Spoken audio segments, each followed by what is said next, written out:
These events took place during the time of King Xerxes,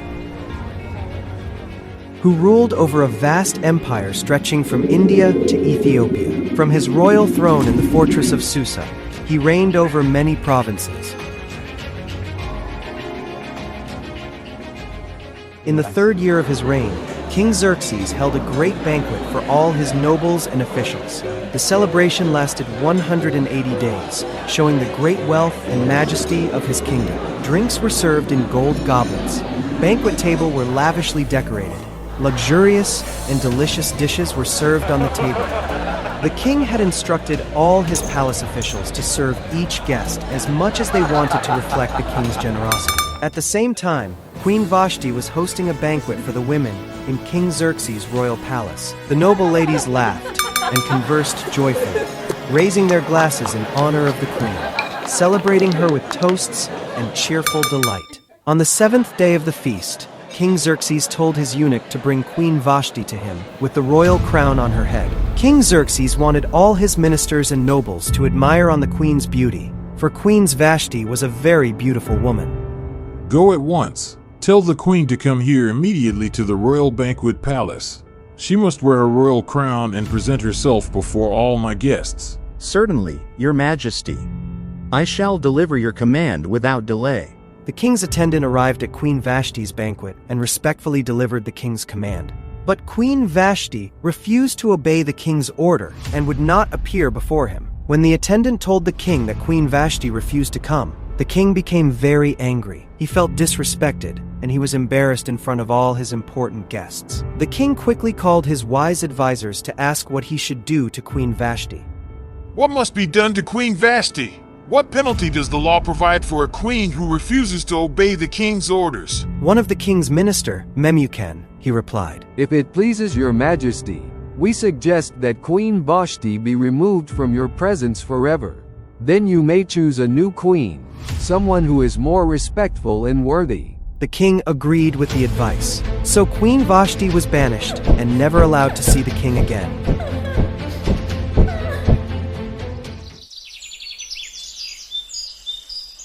After the king's anger had calmed down, one of his attendants made a suggestion.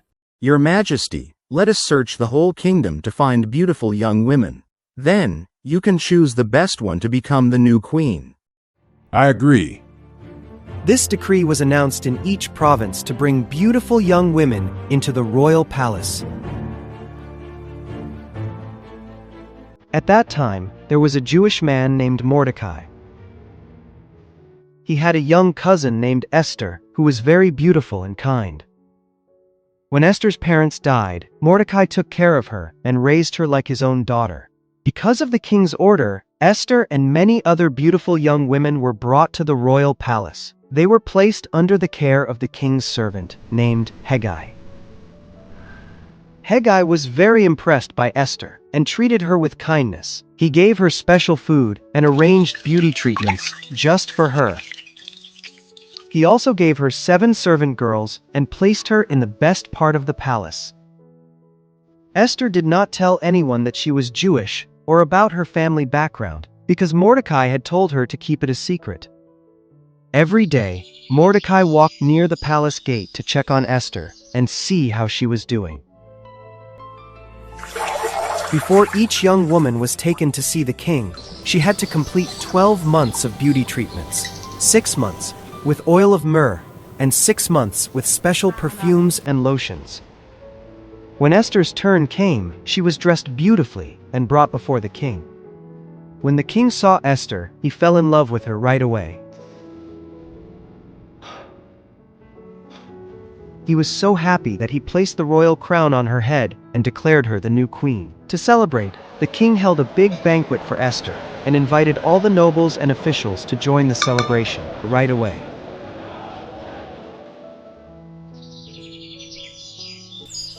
One day, while Mordecai was on duty at the king's gate, he overheard 2 of the king's servants making a plan to kill King Xerxes. Mordecai quickly told Queen Esther about the plot.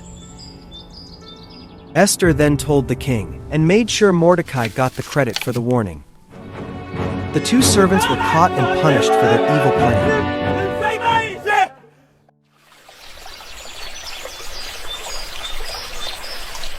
Sometime later, King Xerxes promoted Haman and made him the most powerful official in the whole empire. All the king's officials had to bow down to Haman to show respect whenever he passed by, but Mordecai refused to bow down or show him honor.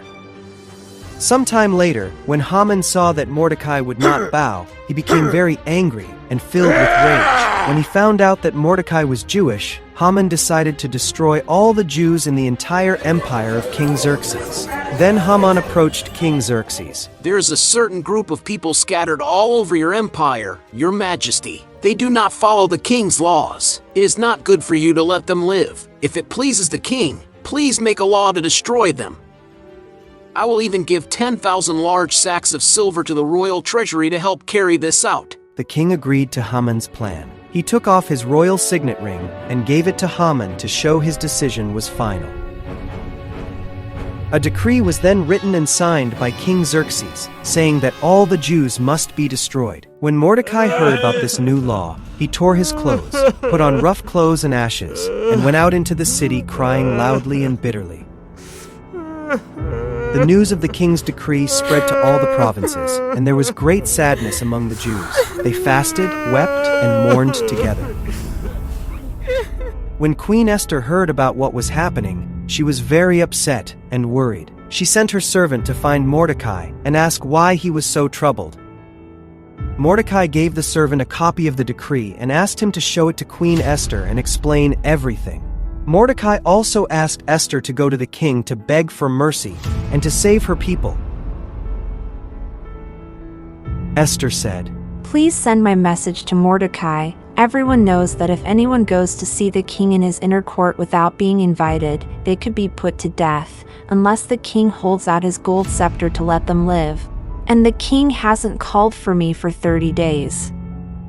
The eunuch went back to Mordecai and told him what Esther had said. Then Mordecai sent back his reply. Don't think for a moment that just because you live in the palace, you will be safe when all the other Jews are killed. If you stay silent now, help for the Jews will come from somewhere else, but you and your family will still be killed. Who knows? Maybe you became queen for just such a time as this. Go and gather all the Jews together and fast for me. Do not eat or drink for 3 days, night or day. My maids and I will do the same. Then, even though it is against the law, I will go in to see the king. If I must die, then I must die." So Mordecai did everything just as Esther had asked him to do. On the 3rd day of the fast, Queen Esther put on her royal robes and went into the king's inner court. The king was sitting on his royal throne. When he saw Queen Esther standing there, he was pleased and held out the golden scepter to her. Esther walked forward and touched the tip of the scepter. Then the king asked her, What do you want? I will give you anything, even half of my kingdom. If it pleases the king, please let the king and Haman come to a banquet I have prepared for the king tomorrow. The king agreed. Yes.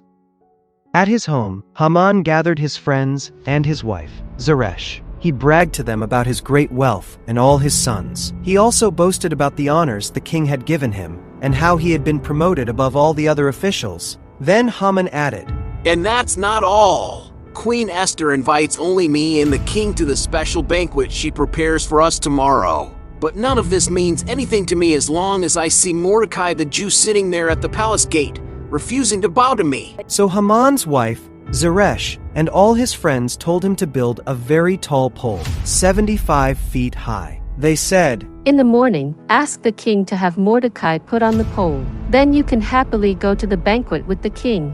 Haman liked their idea, so he ordered the pole to be set up.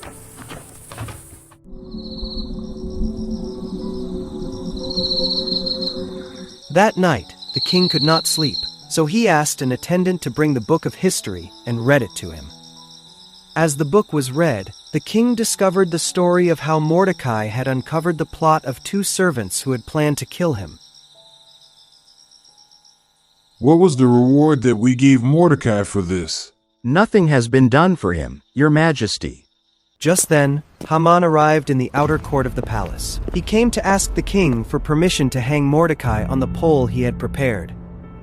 The king asked Haman. What should I do to honor a man who truly pleases me? Haman was thinking. Who could the king want to honor more than me? If the king wishes to honor someone, he should give him one of the king's royal robes and a horse the king himself has ridden. Let the man wear the royal robes and ride on the king's horse through the city square. Have one of the king's officials lead him, shouting, "This is what the king does for the man he wishes to honor." Excellent! Quick! Take the robes and my horse and do just as you have said for Mordecai the Jew. Do not leave out a single thing you have suggested.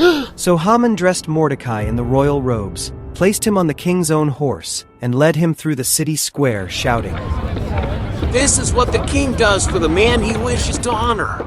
Afterward, Mordecai returned to the palace gate. But Haman hurried home, humiliated and upset.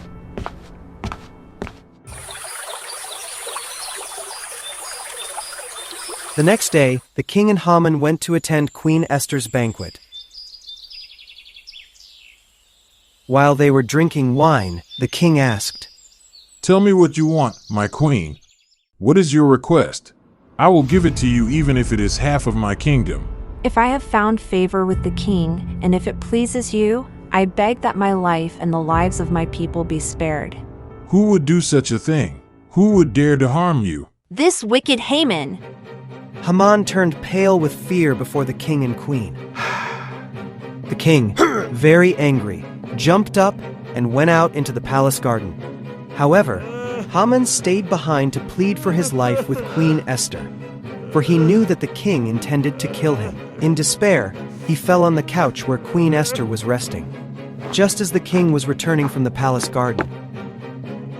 Will he now even harm the queen right here in the palace, in front of me? The king ordered the guards to capture Haman right away. Your Majesty, Haman has set up a tall, sharpened pole in his own courtyard. He planned to use it to hang Mordecai. Then hang Haman on it. So they placed Haman on the very pole he had prepared for Mordecai.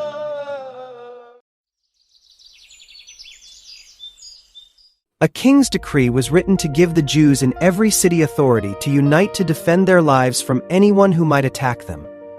The Jews were filled with joy and were honored everywhere, in every province and city. Wherever the king's decree arrived, the Jews rejoiced and had a great celebration and declared a public festival and holiday.